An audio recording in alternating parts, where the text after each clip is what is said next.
Nosotros comenzamos nuestra unidad 4, ¿ya? Viendo lo que eran dos conceptos importantes, que era la unión y la intersección. ¿Ya? ¿En base a qué? En base al conjunto. ¿Bien? Ahora, para poder describir o para poder mostrar gráficamente lo que esto conllevaba, nosotros utilizamos eh, los famosos y llamados diagramas de Venn. ¿Ya? Este diagrama, ¿cierto?, lo usamos para representar el conjunto, ¿ya? Y eran estos circulitos que, si nosotros teníamos dos circulitos que estaban unidos entre sí, significa que habían intersecciones. Y si estaban separados, significa que no había nada en común entre estos conjuntos. ¿Bien? Ahora, Ahora, el conjunto de por sí era una colección de objetos, ¿ya? que tienen propiedades en común. ¿Ya? Por ejemplo, nosotros podíamos mencionar, por ejemplo, como conjunto, los estudiantes del primero medio B. ¿Ya? ¿Por qué? Porque todos los estudiantes pertenecen al curso. Entonces sería conjunto. ¿Ya? Entonces siempre, cuando nosotros teníamos este tipo de elementos, nosotros podíamos también mencionarlos gráficamente, podíamos mencionarlo o nombrarlo de manera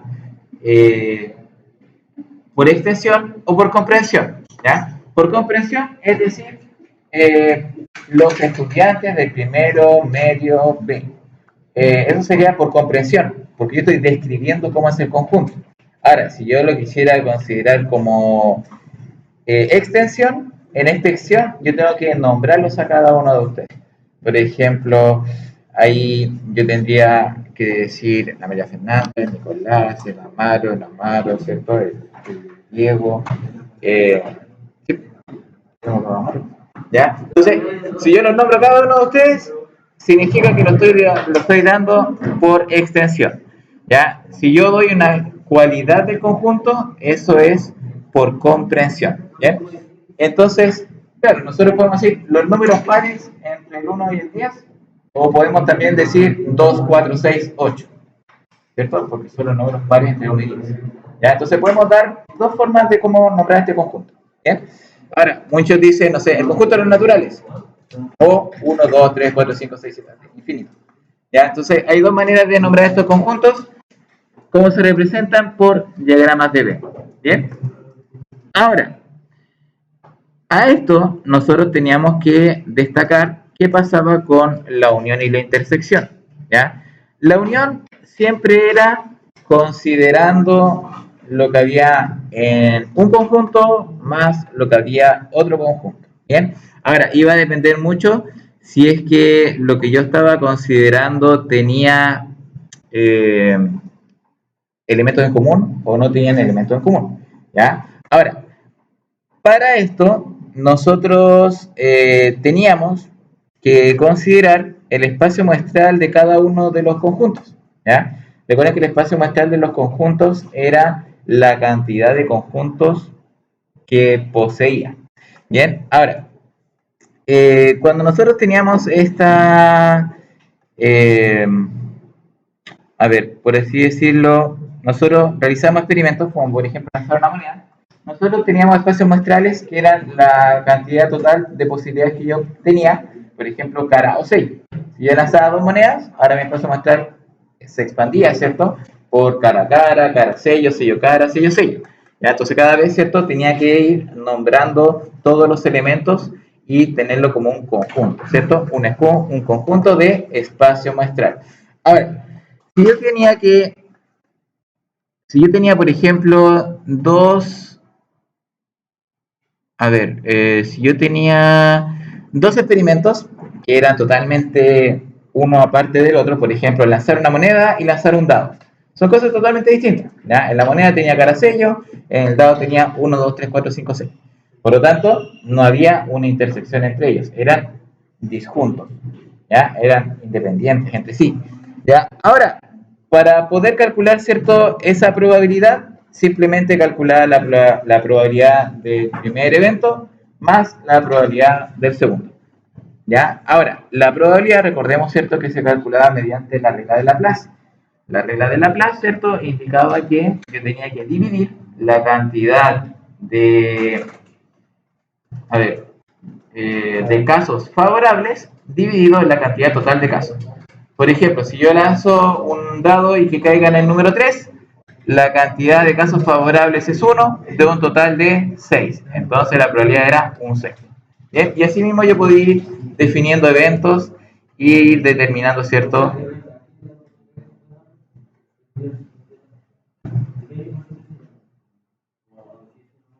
Ah, usted dice que el 20% de 50 es el mismo que el 50% de 20. Eh, sí, sí, porque se multiplica. Usted tiene que multiplicar, contiene el D, 20% de 50, del 50% me refiero. Es lo mismo que el 50% del 20%. ¿Sí? En ese caso sí se puede dar cuenta. Ya, porque son ambos porcentajes. Ahora, si es el 50% de un número, no es lo mismo que el número del 50%. No, eso no. Bien. Ahora, entonces, ¿cierto? Simbólicamente vamos a tener esta unión como una U grande y que si los elementos o los eventos, ¿cierto?, son disjuntos, vamos a tener que simplemente sumar cada una de las probabilidades. Ahora, pero eso no siempre era así, puesto que muchas veces nosotros teníamos eventos, ¿cierto?, en donde habían intersecciones entre ambos conjuntos y ahí teníamos que aplicar una propiedad que vamos a ver más adelante cuando tengamos que realizar la adición. Bien, ahora, por otro lado, para la intersección, que era nuestro otro tipo de casos que nos podrían resultar, este se simbolizaba al revés de la unión, ¿cierto? Sino que era, en vez de tener como una, entre comillas, una herradura mirándose abajo, esto va a ser una herradura mirándose arriba, o sea, así como un arco. Bien, ahora, ese arco, ¿cierto?, se definía como intersección, en donde acá la intersección es como bien discriminatoria, ¿ya? La intersección, ¿cierto?, decía que el elemento tenía que estar en el primer conjunto y también en el segundo conjunto, ¿cierto? Y cuando ese elemento estaba en ambos conjuntos, se llamaba, era parte de la intersección, ¿ya? Si el elemento, por ejemplo, estaba solamente en un conjunto y no en el otro, no era parte de la intersección, ¿cierto? A diferencia de la unión es como mucho más amigable, ¿por qué?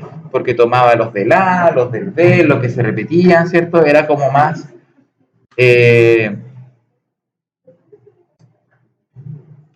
era como más solidaria, ¿cierto? La unión era más amplia, siempre teníamos más elementos. En cambio, la intersección tenía más restricciones, ¿cierto?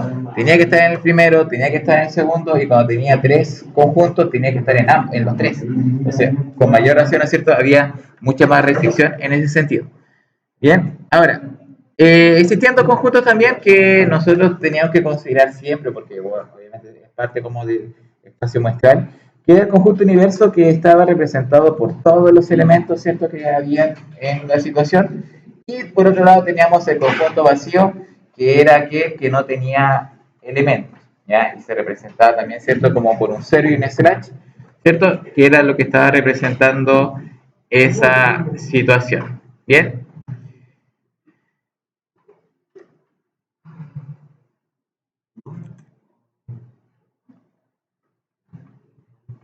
Ahora, la unión y la intersección, como conceptos, ¿cierto?, nosotros los podíamos encontrar eh, implícitos dentro de nuestro problema. Ya recordemos que todas estas situaciones son muchas cotidianas. ¿Ya? Y estas situaciones cotidianas, ¿ya?, nosotros las podíamos interpretar como una unión de conjuntos o como una intersección de conjuntos. Y para ello, nosotros teníamos que percatarnos sobre los conectores. ¿Ya? Y aquí, los conectores y el conector O iba a decidir, ¿cierto?, de cierta manera, si es que nuestra probabilidad la voy a considerar como una unión o como una intersección. Bien, ahora, la disyunción o el conector O está asociado a la unión.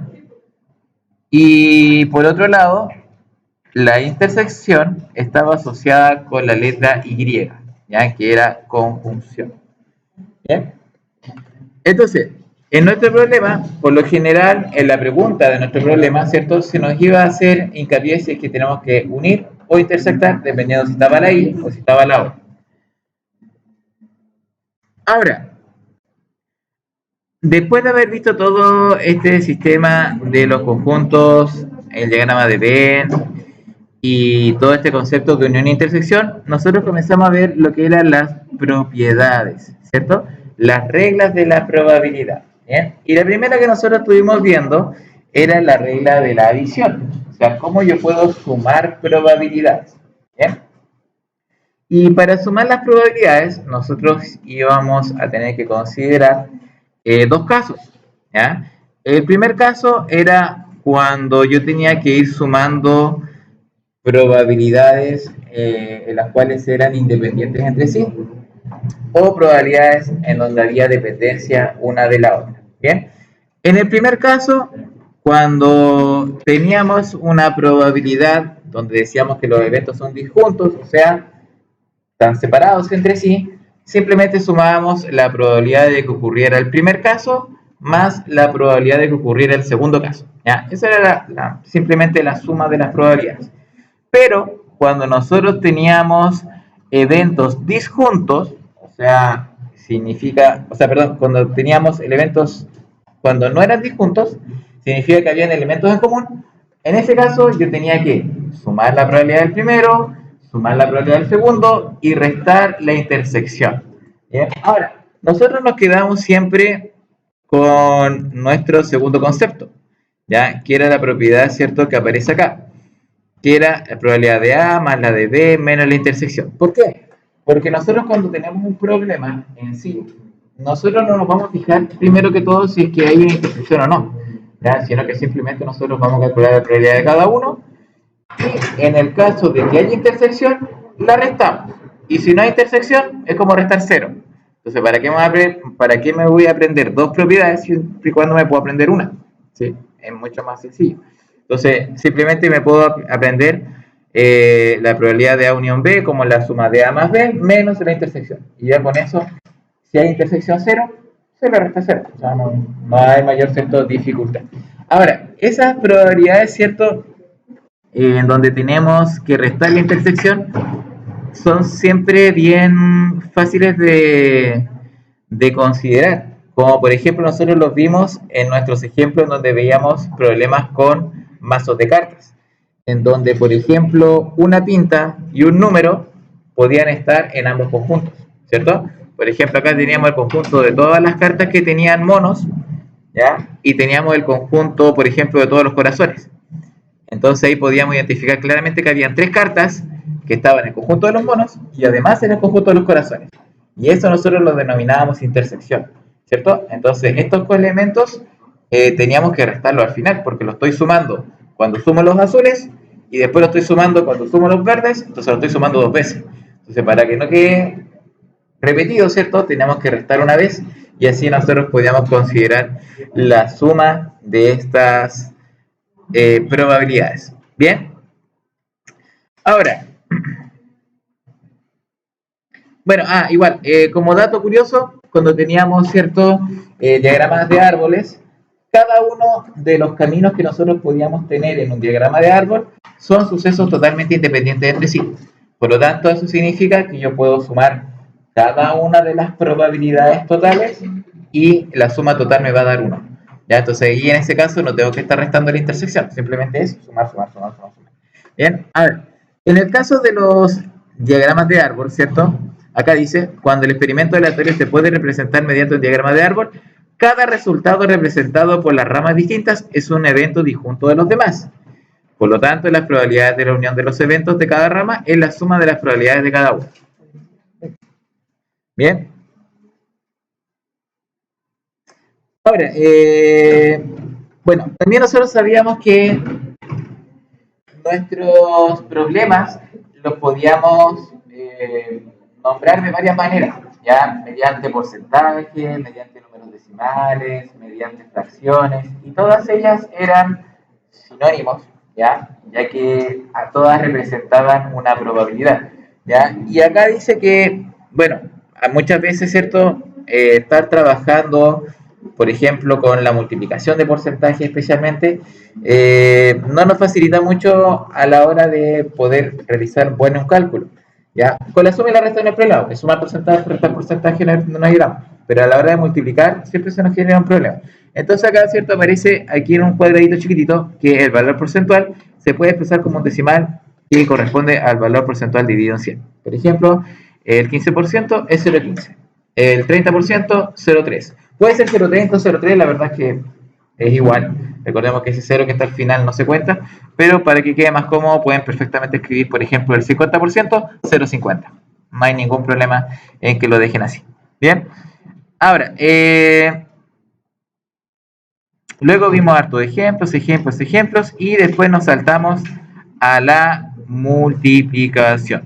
Bien, ahora, cuando nosotros vimos la regla de la multiplicación, ya aquí igual nosotros nos extendimos un poquito más en la semana, porque la verdad es que la regla multiplicativa eh, está asociada a una probabilidad distinta, ya que era la probabilidad condicional, ya, y esta probabilidad, que de hecho después lo vamos a ver un poquito más adelante, justamente el libro tiene un error, ya, lo bueno es que al principio tiene el error, pero después en el resumen lo arregla, ya, pero ahí lo podemos recordar igual para que más o menos aproveche y quedar acá en el repaso, ya.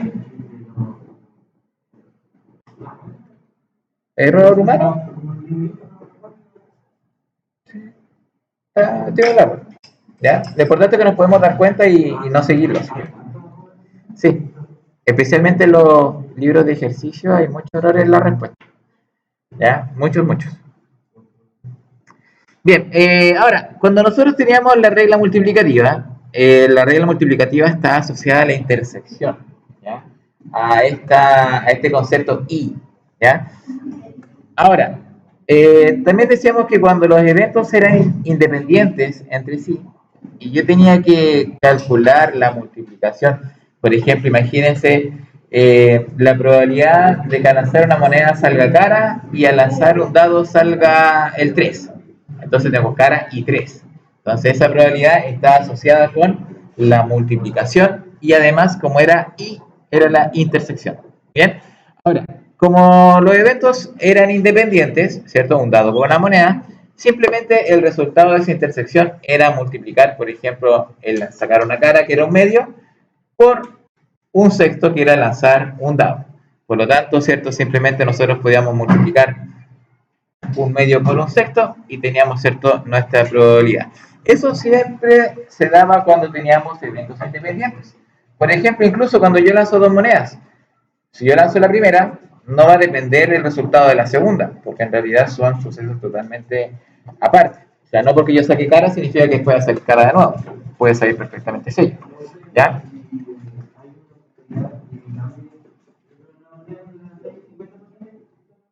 Sí, esa es la probabilidad teórica. Ya, significa que ahí la moneda está condicionada. Era como cuando yo tenía un dado truncado. Era cuando yo tenía, por ejemplo, un dado, o por ejemplo, ya, en el caso de que la moneda, por ejemplo, no fuera 50 y 50, y por ejemplo fuera 70-30, ahí claramente va a haber una condicional para eso. ¿Ya? Ahora, por ejemplo, si yo quiero lanzar dos veces la moneda y que salga, no sé, dos caras, y la cara tiene 30%, tengo que multiplicar el 30% por el 30%. ¿Ya? Y si quiero sello, tendría que multiplicar el 70% por el 70%. Sería más probable. ¿Ya? Pero igual son eventos independientes. O sea, me refiero yo, es más probable que caiga el lado que esté cierto con mayor porcentaje. Pero eso no significa que no va a caer el otro. O sea, simplemente es más probable. O el número de vueltas, ¿cierto? Claro. Pero ahí dijimos, ¿cierto? Me acuerdo que lo estuvimos analizando, que para que eso se cumpla tendría que ser un evento exactamente igual al anterior, me refiero a la repetición, ya eso tiene que ver con temas de fuerza, claro, usted decía, la cantidad de vueltas, de hecho incluso el viento que pueda haber en el ambiente, en la superficie en donde va a caer, ¿cierto? Tiene que ser exactamente la misma, entonces hay muchas condiciones que se deben dar para que el resultado se repita. ¿Bien? Bien, entonces, bueno, entonces habíamos dicho que esta regla multiplicativa se daba exactamente para los casos donde había independencia entre los eventos, ya simplemente multiplicábamos, pero había un problema cuando los eventos eran dependientes unos con otros, ¿ya? Y la verdad es que cuando había dependencia entre un ejercicio y otro, teníamos que utilizar nuestro concepto de probabilidad condicional, ¿ya? Ahora, esta probabilidad condicional, ¿cierto? Se dice que la probabilidad del evento A, dada la ocurrencia del evento B, se conoce como la probabilidad condicional y se denota como la probabilidad de A dado B. O sea, por ejemplo, si está lloviendo, hay una mayor probabilidad de que haya un accidente. Entonces estoy condicionando el clima con la ocurrencia, ¿cierto?, de un accidente o no. ¿Ya? Eso se llama probabilidad condicional. Por ejemplo, cuando yo quiero sacar la bolita de una urna y saco una y me la quedo, después cuando voy a sacar la segunda, ya no tengo la misma probabilidad porque ya saqué una antes. Entonces mi probabilidad cambió. ¿Ya? Y si yo saco dos para sacar la tercera, ya también estoy condicionando. ¿Por qué? Porque ya había sacado otras y no las devolví. ¿Ya? Entonces, esos son eventos dependientes entre sí. ¿Ya? Porque va a depender de lo que yo había hecho antes. O sea, si yo tengo una bolita blanca y una negra y saco la blanca, después la probabilidad de sacar una negra no es un medio, es 100% porque es la única que queda. Entonces, estoy condicionando lo que va a suceder después. ¿Ya? A eso se le llama probabilidad condicional. Ahora, el error que nosotros o que destacamos acá, ya en esta semana, fue que la fórmula que aparece allá abajito está mala. ¿Ya? Esa fórmula que aparece acá, donde dice que la probabilidad de la intersección es eso, esa fórmula, eso está malo. ¿Ya? ¿Ah?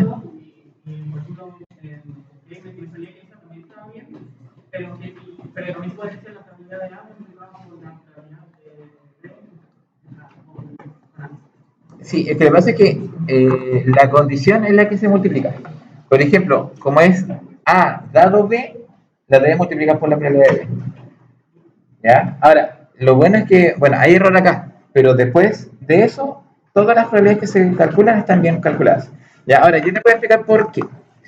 A ver, existe una fórmula que es la fórmula de la probabilidad condicional, ¿ya? Que de hecho ahí no la está mencionando, que es el resultado de A dado B, ¿ya? O sea, la probabilidad de eso, a ver, déjenme mostrar acá. Por ejemplo, tenemos matemáticamente tenemos una probabilidad que se llama la probabilidad de A dado B, ¿ya? A ver, esa probabilidad es una fórmula que dice que la probabilidad de A dado B es igual a la probabilidad de la intersección, es igual a la probabilidad de la intersección, dividido la probabilidad de la condición. ¿Ya? Esta es la fórmula de la probabilidad condicional. De hecho, si yo busco los textos, ¿ya? Dice que la probabilidad condicional es la probabilidad de A dado B es igual a probabilidad de la intersección dividido la probabilidad de B. Ahora, ¿qué es lo que sucede? La lógica acá era encontrar la probabilidad de la intersección, ¿cierto? Era descubrir, ¿cierto?, cuánto era lo que valía esto, ¿cierto? La idea es saber cuál es la probabilidad de A inter B. Entonces, ¿qué es lo que se hizo? Fue pasar multiplicando la probabilidad a la izquierda, ¿sí? Ahora, si yo paso multiplicando eso, me va a quedar que la probabilidad de B multiplicado por la probabilidad de A dado B es igual a la probabilidad de la intersección. ¿Se fijan? Y ahí se genera la diferencia con la definición que aparece en el libro. ¿Ya? Porque la definición del libro nos decía que yo tenía que multiplicar prácticamente la probabilidad del evento por la probabilidad del evento condicionado. Y eso en realidad está malo. ¿Ya? Porque en realidad tengo que multiplicar la probabilidad del evento que ocurre por la condición del otro evento, ¿ya? Ahora, lo bueno es que, bueno, si bien es cierto la probabilidad, acá está solamente el error, luego cuando nos muestra un ejemplo, este ejemplo está, entre comillas, bien hecho, aplicando la propiedad como se debe, ¿ya? Y ahora, ¿esto a qué se refiere? Por ejemplo, acá dice que en una caja de 15 bolitas, la probabilidad de extraer un azul es 5 de 15. Perfecto, entonces sacamos una bolita 5 de 15 y nos la devolvemos y nos quedaron 14 bolitas. Entonces la probabilidad de que después de sacar una roja va a ser 6 de 14 y no 6 de 15, ¿cierto? Porque había una condición. ¿Bien? Entonces, ¿qué significa esto? Que, si se fijan, la condición fue R roja dado azul. ¿Y por cuánto se multiplicó? Por la probabilidad del azul. ¿Se fijan? Entonces, la intersección de la pelotita azul con la pelotita roja fue multiplicar la pelotita azul por la probabilidad de la roja dada al azul.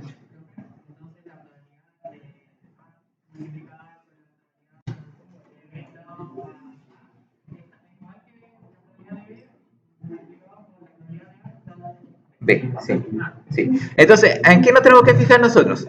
Nos tenemos que fijar en que en mi fórmula, si se fijan, el dado, ¿ya? El dado A, es mejor que voy a multiplicar. ¿Ya? Ahora, finalmente, bueno, en realidad,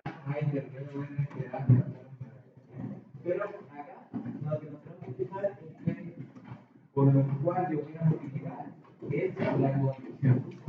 ¿Ya? Si acá hubiera dicho A multiplicado por R, ahí estaría diciendo lo que dijo en el libro. ¿Ya? Pero si se fijan, fíjense bien, lo que aparecía en el libro era eso. La condición no se parece tanto que no en cambio, acá sí es la condicional es la primera regla multiplica. Y eso va a ser llamar esto. ¿Ya? Así que acá tendríamos bien la fórmula y acá se llama. Pero, como yo les decía, en los ejemplos posteriores la aplica bien. ¿Ya? Así que no es que si estudiando los ejemplos les va a estar al revés, sino que está bien. ¿Ya? Es más, abajito, ¿cierto? De esto aparece un pequeño resumen, ¿cierto? De síntesis de esta primera parte, ¿ya? En donde acá, bueno, si repasamos, ¿cierto? Nos decía que era la unión, que era la intersección, la regla aditiva y en la regla multiplicativa, fíjense que ahí sí lo puso bien. ¿Se fijan? B dado A por probabilidad de A. Entonces ahí sí está bien hecho, ¿ya? Así que por si acaso. El error solamente está arriba, ¿ya? Y es error porque ustedes mismos se dan cuenta que hay una diferencia entre una y otra. Son 3 páginas de diferencia y ya está el error explicado. Ahora, la segunda parte que va a entrar también en la evaluación y que también tenemos que repasar, nosotros la denominamos como comportamiento aleatorio, ¿cierto? Era como de manera aleatoria podía trasladarse una pelotita a través de caminos, cómo el agua podía pasar a través de tuberías de manera aleatoria, cómo una persona podía salir por un laberinto de manera aleatoria, ¿cierto? Y eso, ¿cierto? Lo pudimos ver, obviamente, con 50 y 50 o con algún porcentaje, ¿cierto? Que tenga más que otro. Ahora, para ello nosotros utilizamos la tabla de Galton, ¿ya? Esta es la tablita donde cae una bolita y por cada espacio o por cada obstáculo que tenía, ¿cierto? Que era un clavo, teníamos la probabilidad de 50 y 50 de que se fuera hacia los distintos caminos, ¿cierto? A las salidas. Y nos dimos cuenta que las salidas que están más al centro son las más probables de salir con respecto a las probabilidades, a las salidas que están a los costados, a los extremos. ¿Ya? ¿Por qué? Básicamente la razón era porque al medio habían más caminos que yo podía tener distintos, en cambio a los costados tenía solamente uno. ¿Ya? Entonces, a medida que yo me iba acercando hacia el centro, los caminos empezaban a aumentar, por lo tanto, si yo lanzaba una cantidad excesiva de bolitas, iba a tener mayores resultados, e incluso lo vimos en un video, ¿cierto?, experimental, en donde teníamos esa situación. Ahora, ¿qué podríamos mencionar de esto? Cada camino tiene una probabilidad, y para calcular esta probabilidad, la podíamos hallar sumando cada una de estas probabilidades, ¿cierto? O también teníamos un método mucho más fácil de poder calcular, que era calculando los denominadores y calculando los numeradores, ¿sí? Para calcular los denominadores usábamos las potencias de base 2, o sea, por cada fila era una fila 2 elevado a 1, con 3 filas 2 elevado a 3, si teníamos 10 filas 2 elevado a 10, ¿ya? Y ahí teníamos nuestros denominadores, que era algo súper importante. Y para encontrar los numeradores, nosotros lo que teníamos que hacer era ir construyendo como un triángulo de Pascal. Arriba partíamos con el 1, 1, 1, le íbamos sumando, ¿cierto?, hacia abajo, y íbamos determinando todos los numeritos que van en los numeradores. Y así encontramos las probabilidades, no nos demorábamos más de 3 minutos en eso. Ahí con máquinas de Galton de 8 filas, en 2 minutos teníamos todas las probabilidades sacadas. Ahora, esta maquinita, ¿cierto?, nos permite, ¿cierto?, reconocer el comportamiento de una distribución normal de los resultados que corresponden a un experimento en el cual cada etapa carece de certeza con respecto a qué camino se seguirá. O sea, por lo general, un 50-50. ¿Ya? Ahora, un paseo aleatorio, ¿cierto?, es una caminata o un recorrido en el cual cada paso o etapa se tienen varias opciones para continuar, pero no se tiene la certeza cuál se tomará. Ya, por ejemplo, en un laberinto. Bien, y aquí podíamos ver, ¿cierto?, claramente que a medida que mientras más al centro estábamos, más caminos podían llegar al centro. En cambio, mientras más a los costados estábamos, había menos caminos que llegaban, ¿cierto?, hacia esa salida. Bien. ¿Y qué más vimos? Vimos que, bueno, acá podíamos también aplicar las propiedades de las probabilidades, tanto la unión como la intersección, ¿ya? Y vimos un par de ejemplos también en donde nosotros habíamos visto, ¿cierto?, los caminos, ¿ya? Ahora, habíamos visto 3 tipos de ejercicios. El primero era la tabla de Galton, el segundo era la distribución de agua por tuberías, y el tercero era los caminos de un laberinto. Ya, esas 3 situaciones, ¿cierto?, son las que nosotros vamos a tener en cuenta al momento de trabajar. Bien, y asimismo, ¿cierto?, habían actividades igual acá en el libro que no la alcanzamos a revisar, que tenía en relación a simulaciones de máquinas de Galton, pero ya con el video, ¿cierto?, más o menos traté de mostrarlo para que sea más concreto. Y eso, ¿ya? La máquina de Galton del panel, estas son las que yo les decía, ¿cierto? Ir sumando para ir encontrando, ¿cierto?, los numeradores y así destacarlos mucho mejor. ¿Bien? Y eso en realidad es lo que va a entrar en la prueba, ¿ya? Eso es lo que nosotros tenemos que considerar, ¿ya? El tema de los paseos aleatorios y el tema de las propiedades de las probabilidades, tanto suma como multiplicación.